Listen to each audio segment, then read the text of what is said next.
Ако знаеме како да гледаме на проблемот, половина од неговата сила исчезнува. Но вообичаено, ние се трудиме да го избегнеме проблемот, се трудиме да избегаме од него. Но не е злосторство да се има проблем, зашто да се плашиме да се соочиме со него. Со тоа што ќе се обвинуваме себе, а потоа ќе се обидуваме да се скриеме, не го решаваме проблемот. Треба да се соочиме со проблемот и да видиме дали ние сме навистина виновни.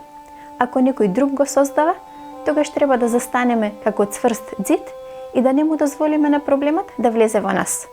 Но ако ние сме самиот проблем, тогаш треба да развиеме внатрешна сила и тежнение.